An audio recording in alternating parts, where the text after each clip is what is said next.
Eh bien bonjour à tous, on se retrouve pour un nouveau point météo en ce samedi 4 novembre 2023. On se retrouve pour faire le point sur la situation qui est attendue donc pour la tempête Domingo qui va traverser notre pays donc pour cette journée de samedi, plus particulièrement ce samedi soir et dans la nuit. Donc on attend des violentes rafales de vent sur une bonne partie du pays, on attend un risque de crue et on attend également des vagues de submersion. Donc on va faire le point complet sur vraiment tout ce qui est attendu donc, sur cette tempête. Tout d'abord, on va commencer donc par donc, voilà, les vents qui sont déjà présents. On voit que du côté par exemple de la Bretagne, on a déjà du 109 km par heure. Du côté de Belle-Île, et on voit que progressivement les valeurs augmentent. Vous voyez, progressivement les valeurs augmentent donc, du côté des côtes. Et on voit ici l'arrivée progressif de Domingo avec déjà les premières rafales du côté de l'Espagne, et tout cela devrait progresser donc en courant d'après-midi du côté donc de la Charente et des régions centres. Donc on va aller voir un petit peu tout ce qui est attendu au niveau des rafales de vent. On va d'abord commencer par le modèle arôme, et au niveau de arôme on va aller voir les rafales de vent. Au niveau des rafales de vent, on voit qu'on a des rafales parfois assez conséquentes, notamment sous ligne de grain. Donc là, ça serait des rafales sous ligne de grain, avec des rafales qui pourront aller jusqu'à 140 km par heure du côté des côtes. On irait jusqu'à 130 dans les terres également, donc vraiment du côté de la Charente. Et plus on progressera donc vers l'est, et plus les rafales seront moins conséquentes. On aurait des rafales par exemple qui iront par exemple jusqu'à 100 à 90 km par heure du côté des régions centre. Et puis en progressant vers l'est, on irait jusqu'à 80 localement sous les lignes de grain. Donc du côté des côtes, ça va bien souffler.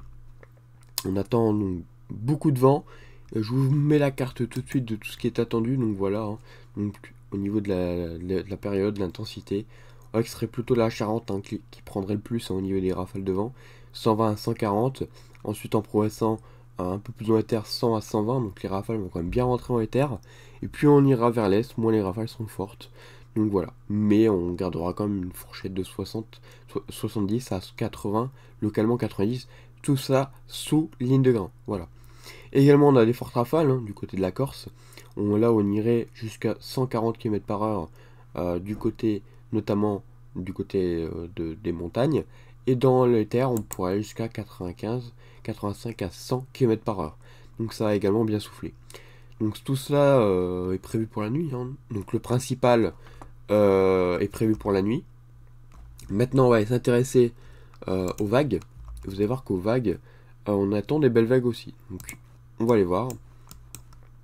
Donc, elle est très creuse. C'est pour ça que, venant encore nous ramener des vagues assez importantes. Donc là, on aurait des vagues, par exemple, jusqu'à 11 mètres. Donc, on s'approcherait des 11 mètres. Donc ça serait pendant la nuit, plus fort au niveau des vagues. Donc 7. Alors, sur les côtes, on irait jusqu'à 4 à 7 mètres. Voire pourquoi pas 8. Localement, on pourrait jusqu'à 10 quand même. Mais voilà, 10 mètres quand même localement. C'est quand même pas mal. Donc il faut rester très prudent quand même. Donc ensuite du côté des crues. Donc là on va voir un petit peu la vigilance orange de Météo France. Et on voit qu'on a plusieurs départements qui sont en crue. On a la Vendée, les Deux-Sèvres, la Vienne, et puis la Charente, la Charente-Maritime, la Charente, et la Gironde. Après, on a également la Haute-Corse qui est en orange au niveau des crues. Haute-Corse et Corse du Sud. Et le Pas-de-Calais qui est en orange aussi. Donc, on va voir un petit peu l'état des cours d'eau avec Vigicru. Vous voyez, donc on voit qu'on a les cours d'eau qui sont en orange déjà du côté des Hauts-de-France. Ils sont bien en jaune du côté, donc ici par exemple, du côté de l'Aquitaine, tout ça. Donc là, on est en jaune, mais ça pourrait peut-être passer en orange bientôt. Et du côté de la Corse, on a du orange aussi. Donc voilà. On a énormément de précipitations qui sont tombées ces derniers jours. Et par conséquent, ça commence à déborder. Donc il faut rester très prudent. Voilà, notamment du côté du Pas-de-Calais, on a déjà eu de très grosses inondations. Et ça devrait se poursuivre pour ces prochains jours. Donc il faut rester très prudent.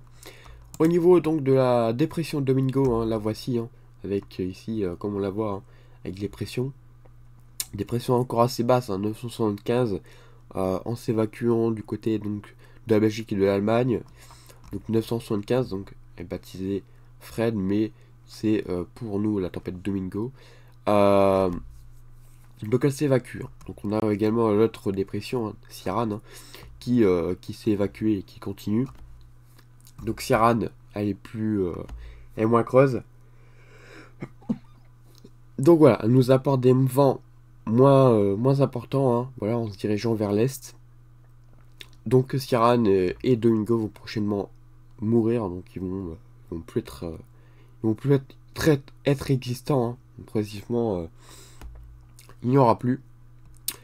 Et à l'arrière, on devrait retrouver un temps assez dépressionnaire, pas trop, mais pas non plus. Voilà, on serait entre les deux. On serait dans un flot océanique encore, donc encore avec quelques passages dépressionnaires, et l'anticyclone qui serait encore un peu plus au sud. Mais donc on aura encore quelques perturbations. C'est ça qu'il faut retenir pour la suite. Donc voilà.